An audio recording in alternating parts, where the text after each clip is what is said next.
Hello watch enthusiasts.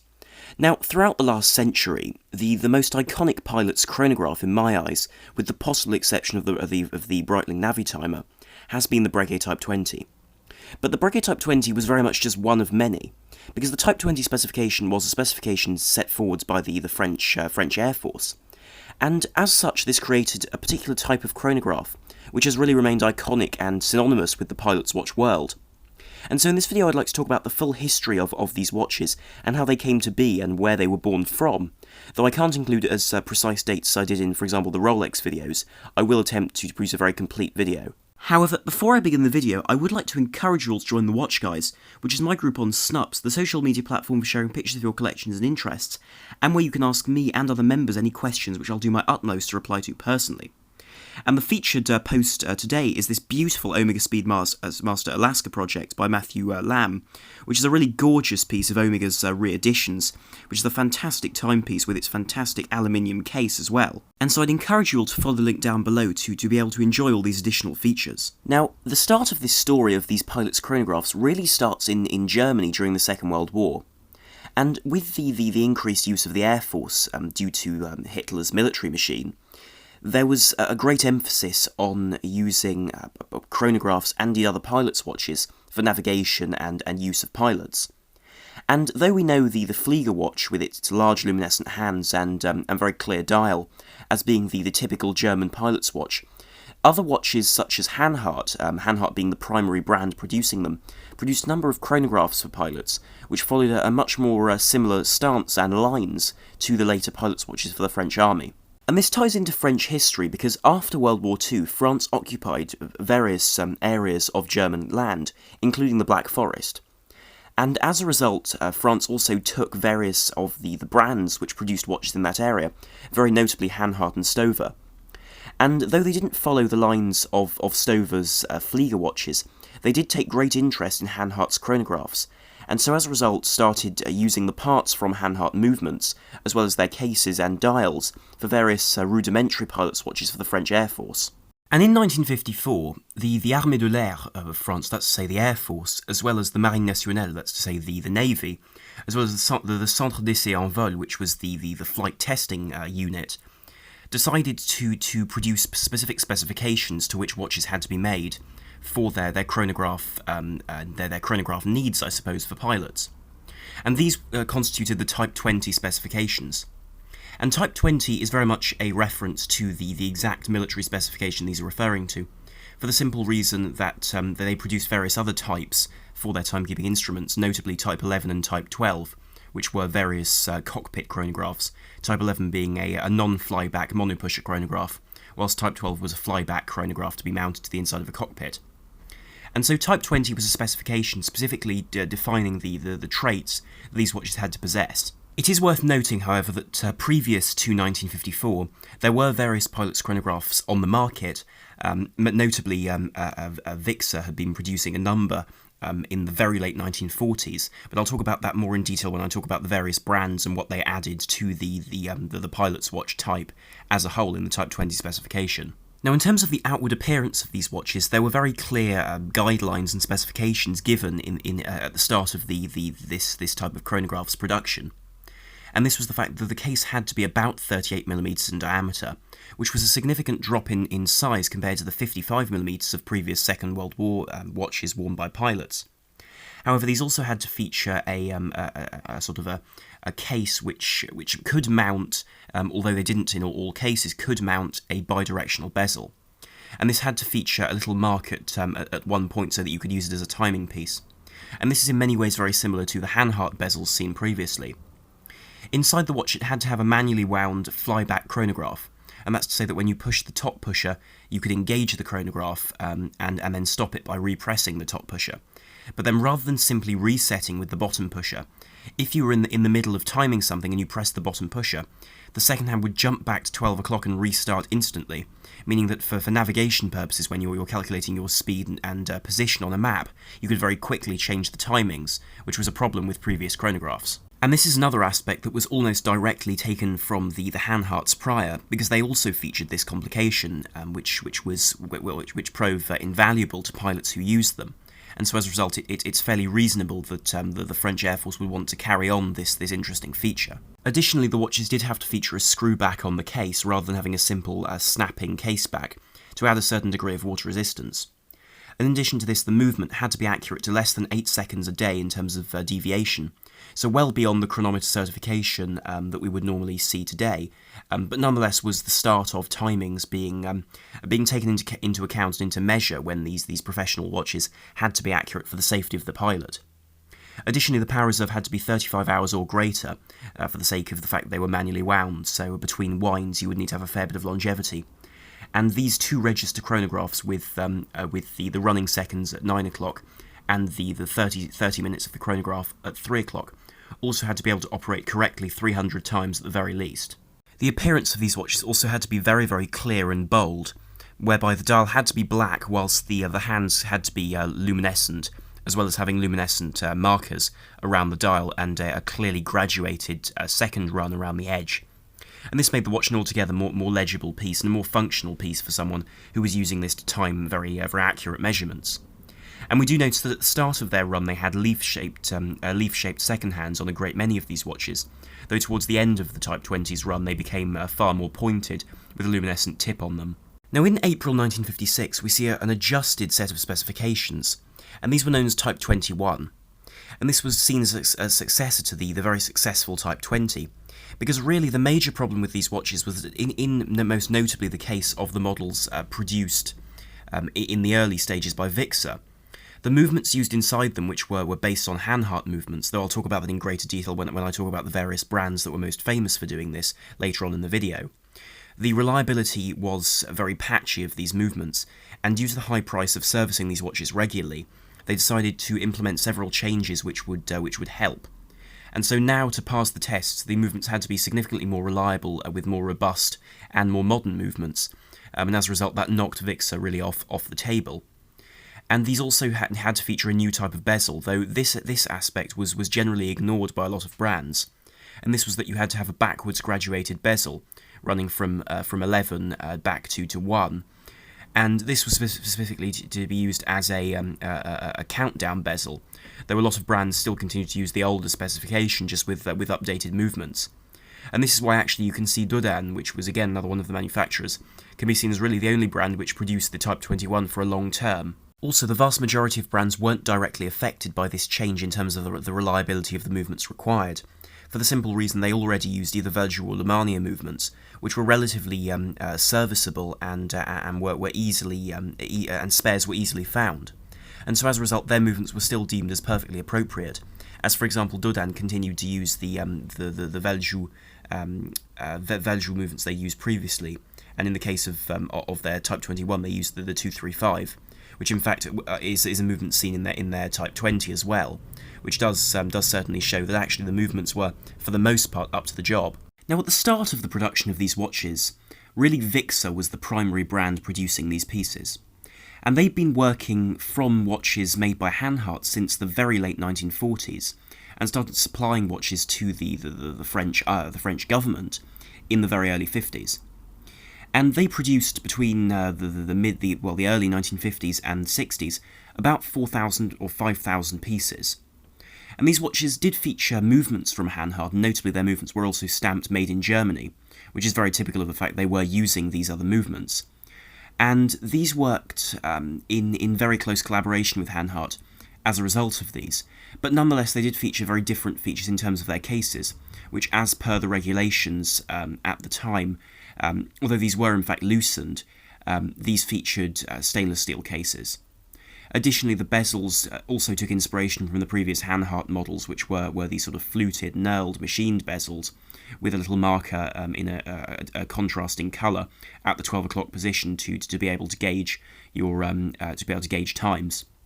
Furthermore, the cases remained 39mm, which is a bit larger than the specified 38mm of case size, but nonetheless it was around this, and we see other brands producing slightly smaller watches as well. And these did also feature the first of these black dials with this typical setup. Although it's interesting to note these watches didn't feature shock resistance, which is something which was left out when compared to the previous Hanharts, as a result of various changes, I imagine, to the cases. And many believe that this was the brand which was targeted by the Type 21 specifications, because it's worth noting that all the other brands used more modern movements from, as I've said, Lemania or Veljoux, whereas Vixa used at this point movements from Hanhart that were minorly modified, but that still featured a lot of components that weren't easily replaced and which proved very expensive to repair.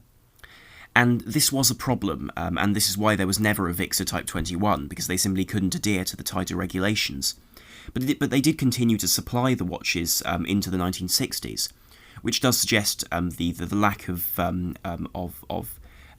observation of these renewed laws and changes to the purchasing of these watches. It's also worth saying that a lot of watches in this era, they were ordered in batches a couple of years before they were actually delivered. So it's very possible that in fact a lot of these watches were ordered long before the changes to the Type 21 specification. Now the second brand which was famous for producing these Type 20s was Auricoste. And this was a brand established in 1854 which produced about 2,000 models between 1954 and 1955. And this was fundamentally a dashboard instrument manufacturer, and in a way it does show. For example, the bezel is done in a very different way to the other brands producing these watches, because it features a bezel which is externally controlled like a slide rule bezel, but actually moves a small luminescent triangle on the inside. And this means that it's more resilient to the elements and does actually give you a greater dial real estate in relation to the case size, which in this case was 38mm. And this would move underneath the crystal as you turn the external bezel, which in a way was ahead of its time but didn't seem to catch on. Additionally, this watch featured a more complex second track around the edge of its dial, and featured a Lemania 2040, and was incidentally the only watch in the Type 20 range that was in fact featured a Lemania movement.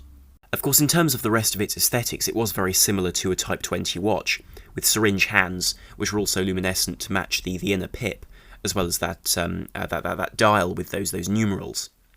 And this proved to be another interesting timepiece, but was only produced for about a year, so these are rather rare, and one doesn't usually see them very often.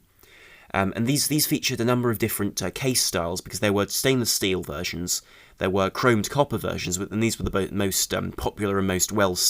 well-known and most extensively seen versions. But similarly, in smaller numbers, one also sees aluminium-cased versions, which again are very different and show the attempt to use new materials, though generally aluminium isn't used for these things because it isn't very hard wearing in terms of its surface resistance. Now the third brand, which in my eyes is one of the most underrated and under-regarded brands in the pilot's watch world, is Dodane. And this is a brand based in Besançon in France, who've been producing cockpit instruments really since the First World War, and I in fact had the pleasure of meeting these people at the brand, and it's still a family-run brand, at Basel World 2017. It really was a pleasure chatting to them about their watches. And they originally produced the Type 11 and Type 12 cockpit chronographs, which were used prior to the Type 20. And in many ways their version of the Type 20 was the most prolific, because between 1954 and 1994 they produced over 5,000 watches to this specification, and were in fact the only brand really to continue producing the Type 21 throughout the second half of the 20th century. And Breguet, which I will talk about in a moment, did jump in and out of producing watches for the armed forces and the Air Force, but Dodan in many ways were the go-to brand.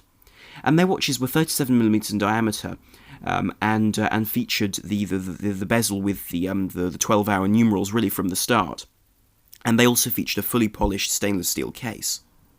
Furthermore, their design was in many ways the most conservative, with very simple loomed numerals, and these simple two subdials based on the Veljoux 222, 231 and 235 in the Type 21 models. And of course, the fourth brand which produced these watches, of course the most iconic, is Breguet.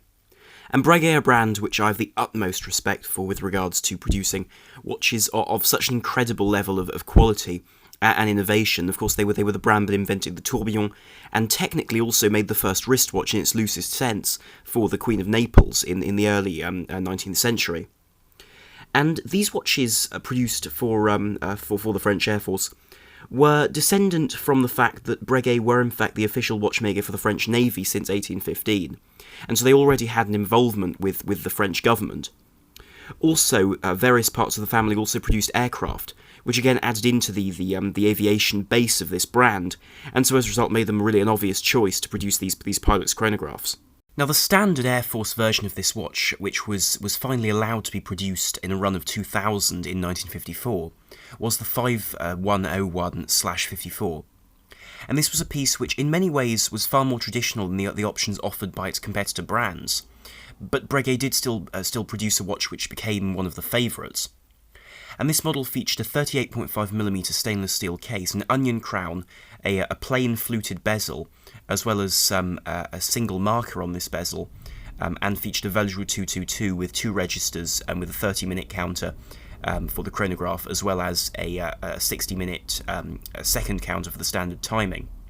And this really featured everything that we would consider to be the base in terms of the most traditional and simple of the Breguet chronographs. Now, in terms of the defining features of this watch, it didn't feature some of the later changes which were quite notable, such as the larger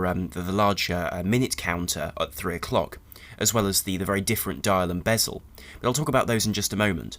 because this in truth was the most standard of the specifications produced for the French Air Force, and for a fairly long while was the only model they produced. One interesting quirk about these watches is that due to the very short amount of time Breguet were given to produce the 2000 watches for the sort of homologation, if you will, of these watches for the use as military chronometers, they in fact subcontracted a Mathé Tissot to produce these watches and assemble them, and used a Valjoux 222 as the base movement in these watches, with of course a flyback complication. Simply because they didn't at the time have the manufacturing prowess to be able to produce that many watches that quickly. In 1958, we see an order come into Breguet for a model designed specifically for the Aéronautique Navale, which is to say the Aéronavale, and that's where the current model by this name originates. And that's effectively the aviation branch of the French Navy. And they wanted a version which was slightly different because it still retained the bicompax layout, but now featured a different register for the minutes on the chronograph, which meant that now it was only a 15-minute chronograph. And that was because they were very intent on timing their stops on the ground, and the time to refit an aircraft and check up an aircraft before flight was 15 minutes, and so as a result they wanted a watch which could log these. And so Breguet broke up the subdial on the right-hand side of the dial into 3-minute breaks, which were also luminescent. And this hand was also luminescent in a leaf style or propeller style, depending on how you call it. And this has since become really the typical shape for a Breguet subdial, specifically for a chronograph minute hand. These watches also featured anti-magnetism, which was something that hadn't been previously seen on the Type 20 from Breguet, due to the specifications laid out by the Aéronavale. Also, these watches were, contrary to the original specifications for Type 20 watches, signed on the dial with a large Breguet text. And interestingly, the Breguet logo has changed since the original logo, for the simple reason that this original one you can see on the dial didn't feature a cross swipe through the T, but rather left the T plain, and that's something that has been changed by today. Now, in parallel to the fact that the Aéronavale ordered those 500 watches, which were finally delivered between 1960 and 1962, the CEV, which is, say, the Centre d'Essai en Vol, which was effectively the aerial or aviation test unit, ordered their own run of watches following the fact that they used throughout most of the 50s civilian versions of the Breguet Type 20, which I will incidentally talk about in a moment. And they commissioned watches which were very similar to the models used by the Aéronavale. So their models also included the signed Breguet dial, as well as the enlarged 15-minute sub-counter at 3 o'clock. But theirs also featured a different bezel. Theirs featured a graduated bezel, which rather than going in the Type 21 specification of going from 11 down to 1 as a sort of a countdown bezel, theirs ran upwards in the hours, which allowed them to be used as a sort of an hour counter for the chronograph, which is a curious feature and an addition, I feel, to the design of this watch. We do also know the fact that at the start of this series of watches made for the CEV, in 1956 we saw a prototype of a 3-subdial version of this watch, and this watch was only produced in 50 examples, the first of which was in fact owned by the head of the CEV. And this was a watch which was originally going to use the Valjoux 225, which included at 6 o'clock a 12-minute counter, And this, I feel, constitutes the iconic shape of the Breguet Type 20 in its true form. And so as a result, this was very much the image of the watch, though in fact only 50 of these were made, as I've said, and these didn't catch on like the two subdial models. Now, Breguet did in fact begin producing these watches in 1952, 2 years before they produced the final watch designed for the French Airforce. And during the 1950s, they continued to have a civilian line of watches alongside the Air Force models, to offer models of these types to pilots who weren't necessarily Air Force individuals, and who wanted to buy a watch of their own. And the general characteristics of these watches were a similar case and the same movement, except various details that differed significantly from the military versions, simply due to the fact there weren't any regulations for this. For example, the civilian models featured generally, as a rule, the Breguet logo at 12 o'clock, as well as the fact that they from really the mid-1950s, before the CEV models and the Aéronavale models, featured the luminescent leaf hand on the minute counter, and after the change to the 15-minute counter on that big eye subdial at 3 o'clock was made for the Aéronavale model, the civilian models also all changed to having that setup of 15 minutes. Additionally, from the mid-1950s, we saw various models which changed from having the longer leaf-style second hand to a more traditional and more conservative style, which was to say to have a simple loomed lozenge at the end of a simple painted white hand. This also tied into the fact that these models also from, again, the 1950s, included on some versions a 3 subdial layout with the 12-hour counter at 6 o'clock. Another strange quirk about these watches was the fact their bezels came in a great many different styles, and at the start of the run of these civilian models, they were very, very similar to the military versions, with a simple knurled bezel with a single marker. However, soon they changed to becoming far more varied, with some very rare individual models featuring something as different as a 60-minute bezel, whereas the vast majority featured a sort of a count-up style of hour bezel, which was very much in keeping with the CEV models. Now, alongside the syringe-handed versions, one also sees civilian models with Dauphine-style hands, which are already interesting, and in truth, a lot of these models aren't in fact documented, and it's very difficult to tell when in fact each of these models were produced. But nonetheless, we know that these models were produced during the 1950s for the civilian market, and didn't catch on in terms of military applications, but certainly show a different twist on the normal design.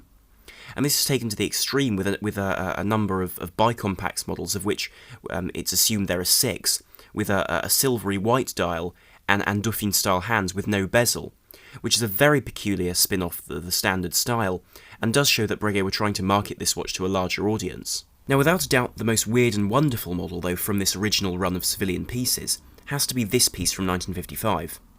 And this was a typical civilian model in that it had the enlarged big eye chronograph hand for the minutes with the luminescent propeller style of hand.